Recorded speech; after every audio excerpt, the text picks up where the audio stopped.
Okay, gentleman over here has got his first hand up. What's the question? How many subscribers have you got? Oh, right. How many subscribers have I got on what internet platform?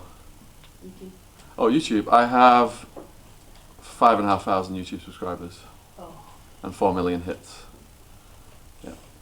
All right, next question. Yep. How much money did you earn just from the stock market? I earned in the stock market about 2 million. Didn't need to be getting involved in the drugs. I was tempted by the fast cash and the excitement of the drugs. And because of that decision, I lost absolutely everything. I'd probably be worth about 10 million right now if I'd have just stayed in the stock market and I hadn't gone down that road of the drugs. Yeah. Okay, next question. Yes? What got you into ecstasy? What got me into ecstasy was when I was at uni, the rave scene had just started and it was news headlines every weekend in this country, like young people breaking into warehouses, breaking into airplane hangars. And it was like a revolution in music because before you had to line up at a nightclub and wear a suit and you know the bouncers were really snooty with you about getting in, but now all the young people just breaking into these places and dancing all night long and taking ecstasy.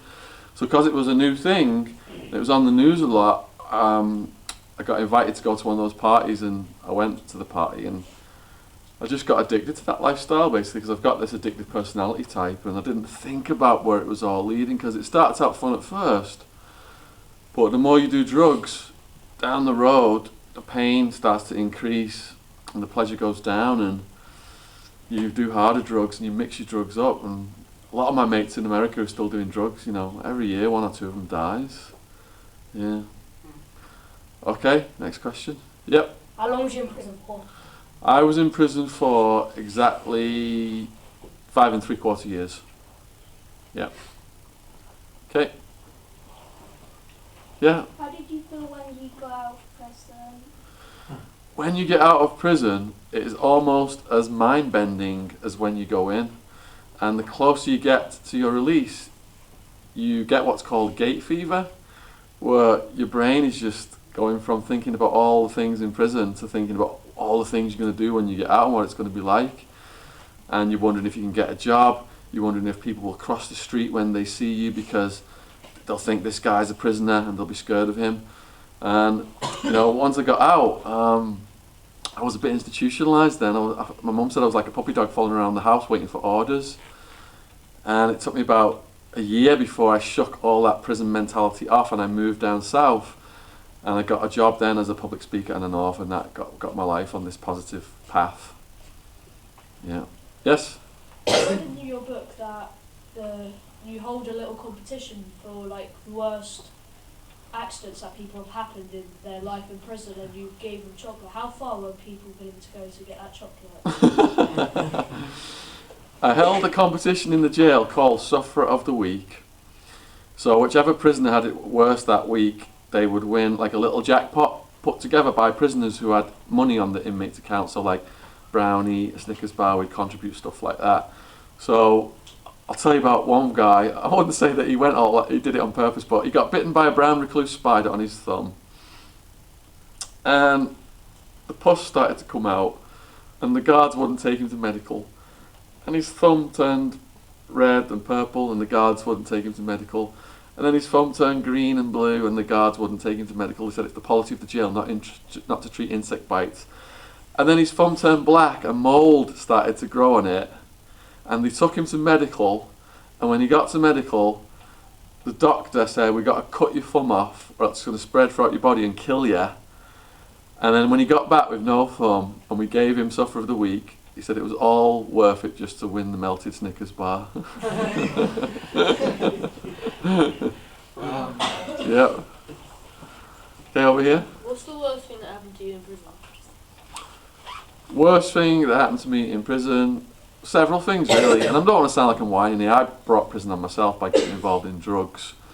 So I brought, this was part of my consequences. I saw people getting smashed, some left for dead. One person had yellow fluid coming out of his head like brain stuff. Getting beat up myself, moved in with a serial home invader torturer. The guy who was breaking into houses and taking hammers to people's kneecaps. And he didn't like me, and he got his mate, a big big California biker to smash me when I was going to a visit with my mum and dad. And then living with the cockroaches as well. The cockroaches crawling all over me at night, trying to get in my ears to eat my earwax, going in my mouth, tickling my hands, tickling my feet. Couldn't sleep with them crawling on me. I lost my mind. I was hearing voices, seeing imaginary cockroaches because I couldn't sleep and I had to get put on medication. So all these different things, but I credit it being so tough as forcing me to grow up and get my priorities straight and sending me on this positive path. So I'm not whining about it at all. At the back. What prison were you in? I was in prison in Arizona. I was in the remand jail in Phoenix, Arizona, the Maricopa County Jail run by a famous sheriff called Sheriff Joe Arpaio. And then once I got sentenced, I was no longer on remand. I went to the Arizona Department of Corrections, started out in Buckeye Prison. Started out in super maximum security in Florence Prison, then got moved over to Buckeye Prison, medium security. And then by the end of it, I was in Tucson Prison in minimum security. And then after that, federal deportation prison before they put me on Connor and put me on a flight back home to the UK. Yep. Was you ever like hunted down, like chased? Like, did you do any dodgy ecstasy deals and like anyone try and come after you? Yeah, my competitor in the ecstasy market was Sammy the Bull Gravano, underboss of the Gambino crime family who'd murdered up to 24 people. And his son told me in prison he'd been dispatched one night as the head of a team to kidnap me from a nightclub and take me out to the desert. And the only reason they'd missed us is because my mate Wildman had got in a scuffle and we had to leave that club in a hurry. So on the drugs it was telling me, you're the man, you're Mr. Cool Guy, you're never going to get caught, Scarface, Pulp Fiction, Blow, all this stuff. You're living in a movie. But once I sobered up in the jail and looked back, I was like, how on earth am I still alive? Yep. Now you said you got beat up.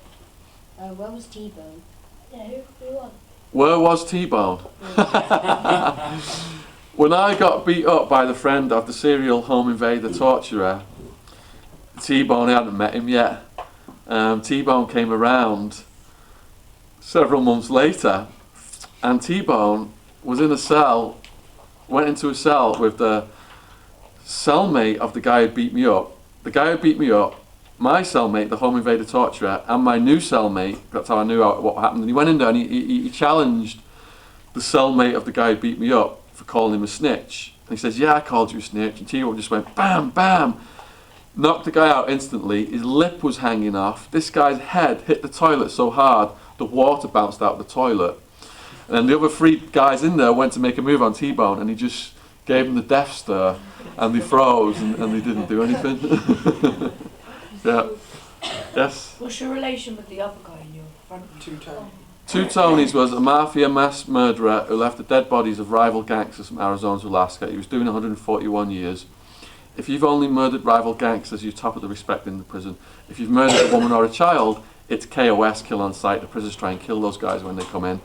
So Two Tonys, I ended up writing his life story, and because he took me under his wing, I never got smashed again after that because he had the most respect in the prison. Yep. So that's how you got your way through prison, pretty much. Not as bad as others. One of the keys to surviving prison, if you're not a big tough guy who can fight and has martial arts and is like a former Navy SEAL or something like that, if you're a skinny guy like me, you need to make friends with the right people very quickly. I've got a video on YouTube. I've got a prison survival advice series, and one of them is make alliances. Because as soon as you go in there, you're just thinking who can hurt you and who can harm you. All the things you think about in your life are out the window, and my advice is to just keep yourself to yourself and figure out who's who and then make alliances with the right people like Two Tonys. Yeah. Who was the first person you disliked in prison? Like, did you ever see anyone straight away and be like, I'm not going with him? Gotta be more. Who did I dislike in prison? I would say that the most disliked people in prison are the paedophiles, rapists, sex offenders, and in the court process you do, interact or see them in other cells as you're going to court, and prisoners are spitting on them and trying to get in there and to attack them. In Arizona they got mercury out the thermometers, put it in the food to the sex offenders, and dozens of them went into comas and nearly died.